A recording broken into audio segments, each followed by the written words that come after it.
12 ans à assister à la ruine de tout. 12 ans à regarder tout chanceler et puis tomber. C'est bien qu'ils soient partis. Peut-être qu'avec le temps, ils pourront se reconstruire. Se construire, ils sont encore si jeunes. 12 ans dans 1000 maisons sans jamais être la maison.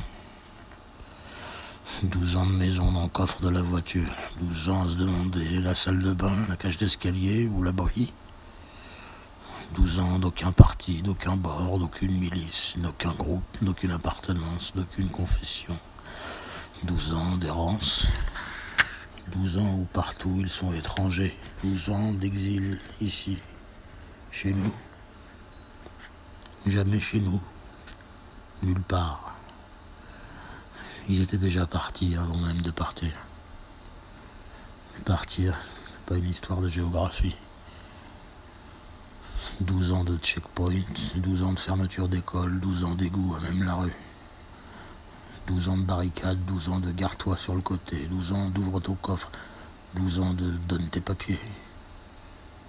12 ans de crépuscule, 12 ans de décadence, 12 ans d'échéance, de nantissement de tout.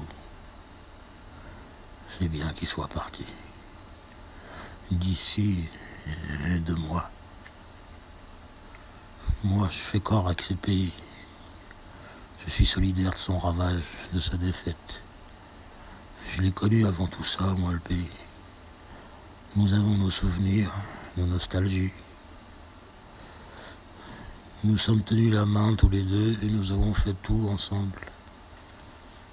Nous avons fait route ensemble. C'est bien qu'ils soient partis.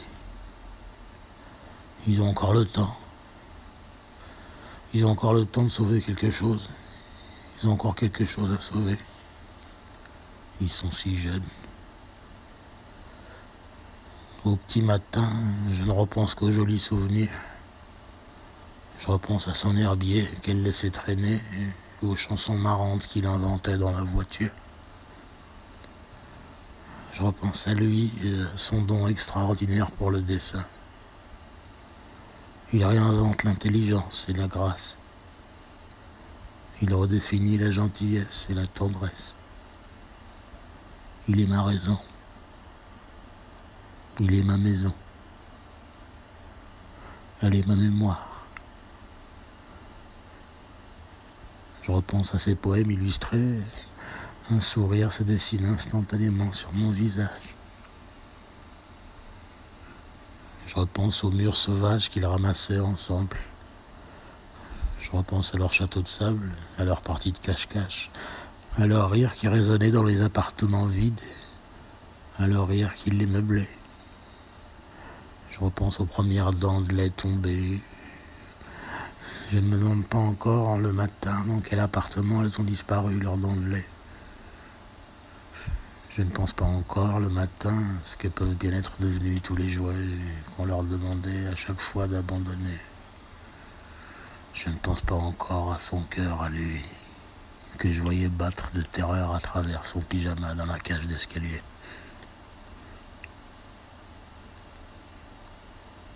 Je ne pense pas à ces crises d'angoisse à elle, quand même respirer était devenu impossible. Elle a passé 12 ans à essayer de faire semblant qu'elle allait bien.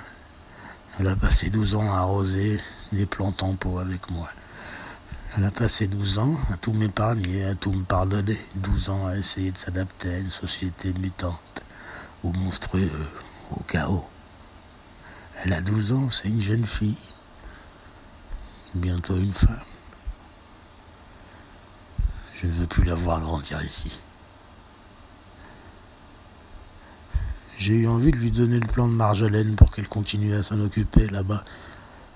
Mais je me suis dit que ce n'était pas raisonnable, que ça allait l'encombrer durant tout le voyage.